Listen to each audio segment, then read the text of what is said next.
In this video, I'm rolling with Dylan again. Dylan is a relatively new blue belt, and he has a similar game to mine. I've given him a lot of unsolicited advice, and he learns quickly. He's also good at kicking and punching. He practices kickboxing as well at the academy, and he was a quick learner with that.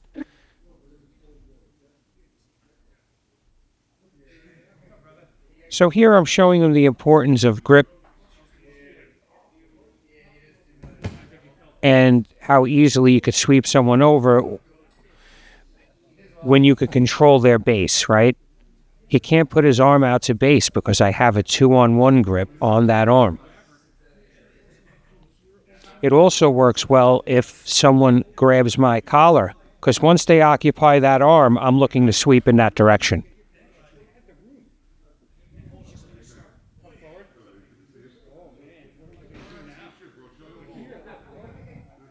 So here I'm showing the value of points of connection and a little butterfly sweep to make my point.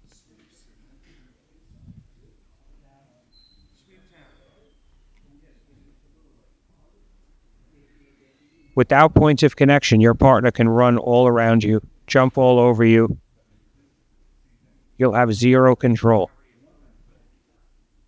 So Dylan has quite a few other videos on the channel. I will put the links in the description. He's always an entertaining role, and I've been rolling with him since he was a new white belt. I have a role on the channel where he's a new white belt, and it's really interesting to see how much better he's gotten.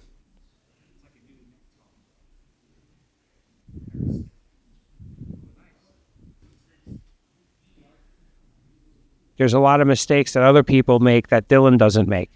As you can see, his wrist fighting's looking better. It looks like a kung fu movie.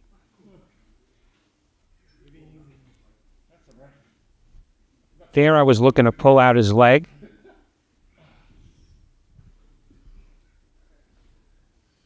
But as you can see, I just did a very minor off balance that doesn't look like much. I pushed his arm into his torso. And I noticed after watching so many of these videos that that's something I like to do. There was a good sweep in the background there.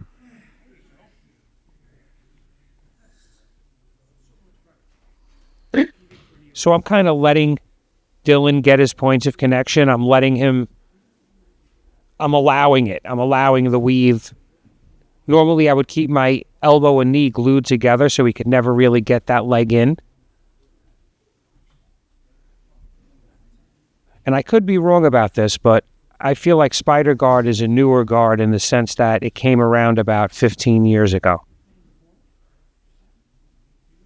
Because that's when at Marcelo's in 2012, I remember they were talking about defeating the guard with that, the Spider Guard, not letting people get the Spider Guard. So here I'm pulling him back into the middle. See, but there's a lot of subtleties with Spider Guard. And it, in my opinion, is a higher level guard. So that's why I'm showing it to him. I feel like he's ready to start to learn something like that. There I showed him like an arm drag, and I let him put me in the bottom position. And then I went right to the tried and true butterfly sweep.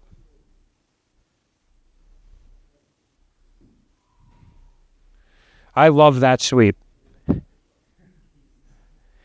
To get it smoothly on somebody is just one of the best feelings.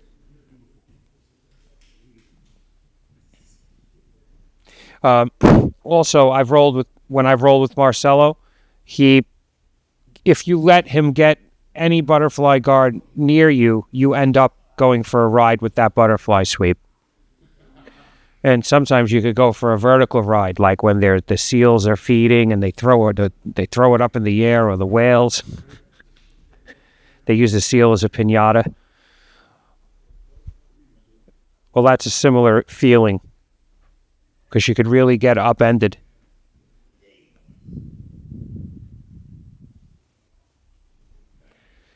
So here I'm just practicing more of my invisible jiu-jitsu. I'm letting him move. I'm letting him try things, but I'm not letting him move me. It's like I'm becoming a statue. So here, as you can see, I'm going into an offensive mode. And he's getting more fun to roll with because he's starting to come up with answers. He's good at inverting. He's flexible. So as you can see, the bell just went off. I prefer longer rounds. I feel like, I don't know. I feel like it's not enough time if you're just rolling for 4 to 6 minutes. 4 minutes feels like nothing. My old school, we used to do like 6-minute rounds, 7-minute rounds like that, 8-minute rounds. And I feel that you could really get to learn somebody's jiu-jitsu. And you could get, maybe your opponent is very strong, and in that time they'll get tired. And then you could see what their technique is like against your technique.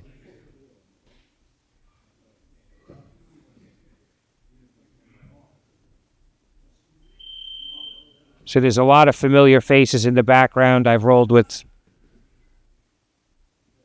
almost every one of them on the channel.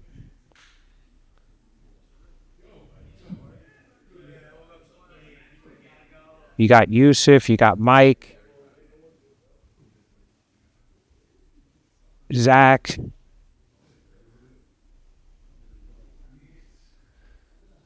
So here I'm taking the ankle lock. My foot locking has definitely gone up. It needs to be ranked outside of my belt level. But I would say I have, at this point, blue belt foot locks. Somebody said that in the comments, actually, and I said I think that's a fair assessment. But even at that level, they feel really good, and they're opening up the pass. Because now people don't want to put their foot on my hip. They're afraid to leave a foot hanging anywhere near me because of an honest threat of a submission, a footlock submission.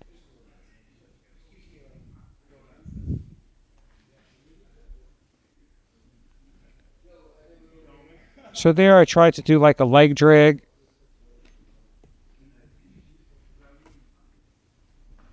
And now I did a back and forth, left to right. And he did a really good job of defending. I'm really impressed with his defense on that. Because I was really trying and he defended.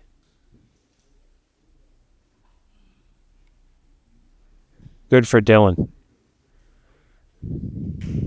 Also, Dylan's one of the smaller practitioners in the academy. Like, even if you look around the background, everybody's big for some reason. And they're blue collar. They're cops, they're firemen, they're workers. Big, strong working men. Whereas some of the schools I've been to, a lot of the students are smaller, and it's more like everybody's like in tech. Everybody's a tech worker.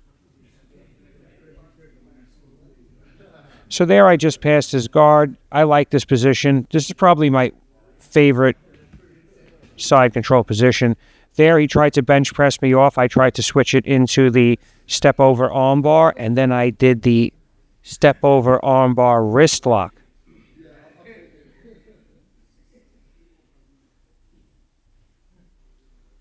The submission should always just be the cherry on top.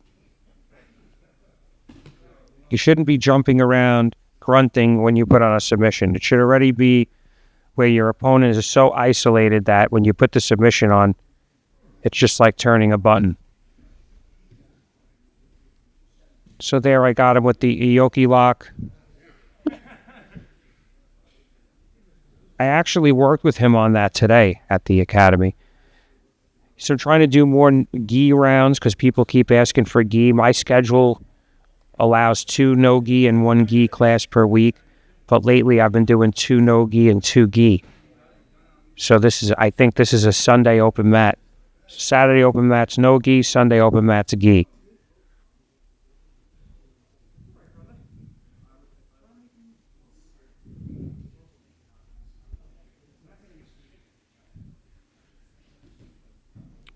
So again, going incremental. It's real easy to get tied up in the gi. It's hard to break those connections. It's not as easy. I think it makes it a more complicated game. So as you could see, I ran left and ran right, and he really did his best to try to get his leg back in, but I pushed over his hip, and I was able to grab side control. And again, that's like I'm noticing, I really like this position here. As you can see, it's really hard for him to hide his arm. There's nowhere to go. He'd have to take his arm off. His arm is exposed when I'm in that reverse scarf. Or is it just scarf? Oop.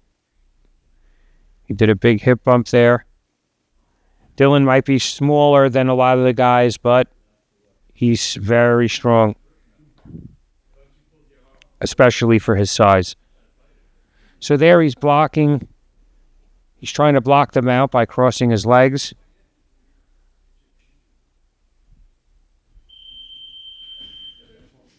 And that ends the round.